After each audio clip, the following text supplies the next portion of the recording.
Hi friends, ఎలా ఉన్నారు? Welcome to Dhanadhan family. ఈరోజు మన ఛానల్లో రెసిపీ క్యాలీఫ్లవర్ మసాలా కర్రీ. రైస్లోకి చపాతీలో చాలా బాగుంటుంది. చాలా సింపుల్గా చేసుకుందాం. ఎలా చేసుకోవాలో చూసేద్దాము.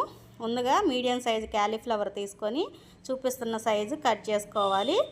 ఒక గిన్నె పెట్టుకొని వాటర్ పోసుకొని వాటర్ మరిగేటప్పుడు కొంచెం పసుపు ఉప్పు వేసుకొని క్యాలీఫ్లవర్ ముక్కలు వేసుకొని ఒక 2 నిమిషాలు ఉడికించుకొని తీసేసుకోవాలి.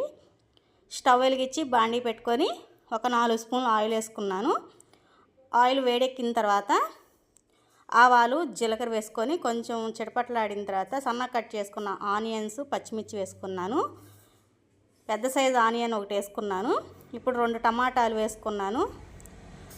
పెద్ద సైజు టమాటాలు సన్నగా కట్ చేసుకొని వేసుకున్నాను. లేకపోతే ప్యూరీ అయినా చేసుకొని వేసుకోవచ్చు. టమాటా మగ్గేలోపు మసాలాకి ఎండు కొబ్బరి, అల్లం, వెల్లుల్లి రెబ్బలు వేసుకొని ఇలా చూపిస్తున్నట్టు మిక్సీ పట్టుకోవాలి మసాలా. ఇప్పుడు టమాటా మెత్తగా ఇలాగ మగ్గాలి. ఇలా మగ్గిన తర్వాత ఈ మసాలా పట్టుకున్నాం కదా, ఆ మసాలా వేసుకుంటున్నాను. ఈ మసాలాని ఆయిల్లో ఒక నిమిషం ఫ్రై చేసుకుందాము. ఇప్పుడు ఒక చిటికెడు పసుపు, కర్రీకి సరిపోను సాల్ట్, 2 స్పూన్స్ కారము, ఒక 1/2 స్పూన్ గరం మసాలా వేసుకొని ఒకసారి ఈ మసాలా మొత్తం ఒకసారి కలుపుకుందాము. ఇలా బాగా కలిసిన తర్వాత ముందుగా ఉడకబెట్టుకొని కాలీఫ్లవర్ ముక్కలను వేసుకోవాలి. ఈ మసాలా మొత్తం కాలీఫ్లవర్కి పట్టేలా ఒకసారి కలుపుకుందాము.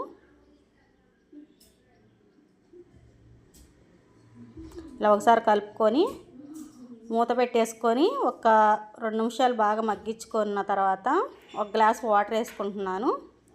వాటర్ వేసుకొని బాగా ఉడికించుకోవాలి.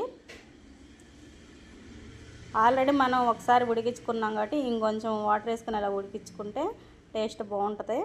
ఇంకేమైనా పచ్చిగా ఉన్నా మొత్తం బాగా ఉడికిద్ది. ఇదిగోండి, వాటర్ అంతా దగ్గరగా అయ్యి బాగా దగ్గరగా అయ్యేదాకా ఉడికించుకోవాలి. లాస్ట్లో కొత్తిమీర, కరివేపాకు వేసుకొని ఇంకా దించేసుకోవటమే.